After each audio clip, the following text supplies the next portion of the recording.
అన్న ఇప్పుడు ఇంతకుముందు బండ్లగూడ పోలీసులు జర్నలిస్టుల ఫోన్లు లాక్కోవడము ఎందుకు లాక్కుంటున్నానంటే మీ లోగోలు ఇవి మీరు ఎవరు అని చెప్పేసి ఫోన్ లాక్కొని మీ ఐడి కార్డు అన్నట్టుగా బిహేవ్ చేస్తూ ఉన్నారు. ఇది ఏ విధంగా అర్థం చేసుకోవచ్చు అంటారు?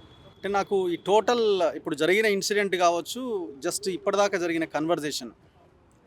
కన్వర్జేషన్ ఏందనేది ప్రజలకు తెలియదు.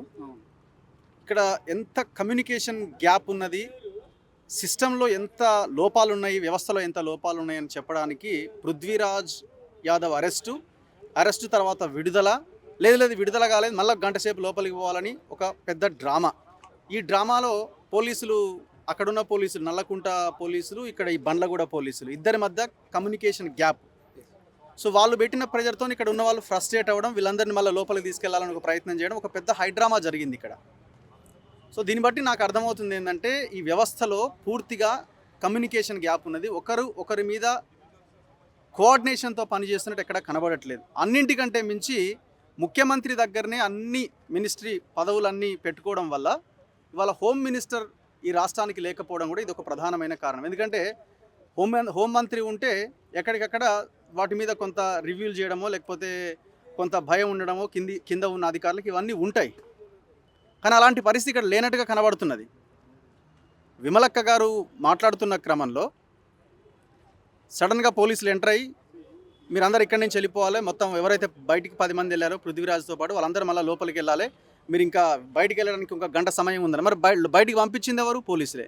మరి ఇది ఏమైనా గ్రౌండ్ ఫ్లోర్ నుంచి బయటకు వచ్చినా లేదు, 3rd ఫ్లోర్ నుంచి 3 ఫ్లోర్లు దిగిన తర్వాత మళ్ళీ వాళ్ళు బయటకు వచ్చారు. మరి ఎందుకు పంపించారు?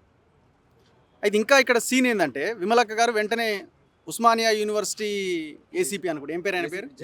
జగన్. ఆయన గారితో మాట్లాడడం జరిగింది. ఎంత కామెడీ ఉందంటే ఇక్కడ నవ్వాలనా ఏడవాలనా అసలు ఏందో అర్థం కావట్లేదు. ఫోన్ చేయగానే ఆయన ఏమంటుండు, పృథ్వీరాజ్ ఇట్లా అరెస్ట్ చేశారు కదండి. హూ ఇస్ పృథ్వీరాజ్ అన్నాడు. పృథ్వీరాజ్ అరెస్ట్ చేశారు. పృథ్వీరాజ్ని మేము ఎప్పుడు అరెస్ట్ చేసాం? పృథ్వీరాజ్ని అరెస్ట్ చేయలేదు మేము. నల్లకుంట పోలీస్ స్టేషన్ బయట పృథ్వీరాజ్ ధర్నా చేసిండు, ఎవరినో కొంతమందిని అరెస్ట్ చేసి మేము తీసుకొస్తే వాళ్ళ కోసం ఆయన ధర్నా చేసిండని Osmania university police station ACP Jagan చెప్తున్నాడట. ఇప్పుడు విమలక్క గారు చెప్తున్నారు పృథ్వీరాజు నిన్న రాత్రి 12:30కి అరెస్ట్ అయ్యిండు, అక్కడి నుంచి నల్లకుంట పోలీస్ స్టేషన్ తీసుకొచ్చారు, నల్లకుంట నుంచి ఇప్పుడు బండ్లగూడ పోలీస్ స్టేషన్ తీసుకొచ్చి ఇప్పుడు జస్ట్ 4 గంటలకు బయట పంపించిన తర్వాత జరిగిన డ్రామా ఇది. రాత్రి 12:30 నుంచి మాలాంటి వాళ్ళని ఫాలోఅప్ చేస్తున్నాం. ఇప్పుడు ఈ ఛానళ్ళన్నింటిలో, మా ఛానల్తో పాటు అన్ని ఛానల్స్లో వీడియోస్ ప్లే అవుతూనే ఉన్నాయి. మరి ఏసీపీ, ఉస్మానియా యూనివర్సిటీ ఏసీపీకి అసలు పృథ్వీరాజ్ అంటే ఎవరో తెలియదు, అసలు ఆయన పేరే లేదు అందులో అంటుండు. మరి ఇప్పుడు ఆయన అనవసరంగా తీసుకొచ్చినట్టు ఐడికి దేనికి తీసుకొచ్చినట్టు? అంటే గింత సిస్టంలో లోపం ఏంది? పోలీసులు కూడా పూర్తిగా సహనం కోల్పోతున్నారు. మీకు పడక మీ వ్యవస్థలో మీకున్న లోపాల కారణంగా జర్నలిస్టుల మీద ఫోన్లు లాక్కుంటారా అండి? ఎంత అన్యాయం ఇది!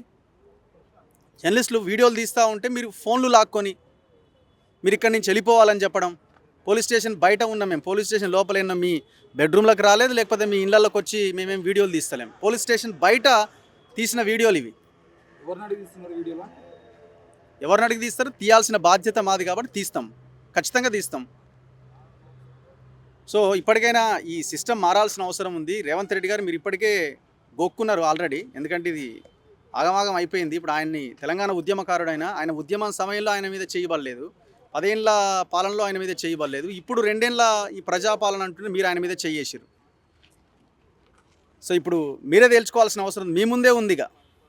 అందుకే ఇప్పటికైనా 2 ఏళ్ళు అయిపోయింది, ఇంకా 3 ఏళ్ళ పదవీ కాలం ఉన్నది. సెటరైట్ అవ్వండి, చక్కగా చేసుకోండి పని విధానాన్ని. ఏమైనా భవిష్యత్తులో ప్రజలు మిమ్మల్ని మీ గురించి ఆలోచించే అవకాశం ఉంది. నైట్ ఎవరిని అరెస్ట్ చేయలేదని చెప్తున్నాడు ఎవరు? అదే ఇప్పుడు నేను అదే చెప్తున్నా కదా, ఆయన జగన్ మాట్లాడేది, ఏసీపీ జగన్ మాట్లాడేది ఏంటంటే మేము ఎవరిని అరెస్ట్ చేయలేదు, పృథ్వీరాజే వచ్చి పోలీస్ స్టేషన్ ముందు ధర్నా చేసిండు అని. అసలు ఆయన ధర్నా చేయడం, ఫస్ట్ అరెస్ట్ చేసింది ఆయన, ఆయన కోసం ఆయన టీం అది ధర్నా చేసింది. అది అంటే ఇదే కోఆర్డినేషన్ లేకపోవడమే ప్రధానమైన కారణం. అంటే ఒక మనిషి పేరు లిస్ట్ లో లేకుండా 12 గంటలు పోలీస్ స్టేషన్ లో ఉంచడం ఎట్లా చూసుకోవచ్చు? పోలీసులు అందరినీ ఇప్పుడు ఎవరెవరైతే అరెస్ట్ చేసారో వాళ్ళందరి మీద క్రిమినల్ కేసులు పెట్టి లోపలేయాలి. అరెస్ట్ ఎవరైతే ఎవరి ఆదేశాలతో వచ్చిరో, మరి నేను అనుకోవడం పై ఆఫీసర్లకే తెలియదనంటే పై ఆఫీసర్ల ఆదేశాలతోనే ఆ పోలీసులు రాలే. ఎవరు ఆదేశాలతో వచ్చారు? ఎవరో ఒక లీడర్ చెప్తే వచ్చి ఉండాలి, లేదంటే ఏదైనా ఒక మాఫియాకి వీళ్ళు కొల్యూడ్ అయిపోయి వాళ్ళు చెప్తే నన్ను వాళ్ళ ఇంటికి వచ్చి ఉండాలి. కాబట్టి మరి ఆ మాఫియా ఎవరు, ఆ లీడర్లు ఎవరు, వచ్చిన పోలీసులు ఎవరు? మరి పోలీసులు అయినా నిజంగా సివిల్ డ్రెస్లో ఉన్న పోలీసులు కాదా? మరి తెచ్చింది అయితే పోలీస్ స్టేషన్కే. మరి వీళ్ళు వాళ్ళందరూ కలిసి చేతులు కలిపిరా? దీని మీద ఎంక్వైరీ జరిపి లోపలేయాలి అందరినీ.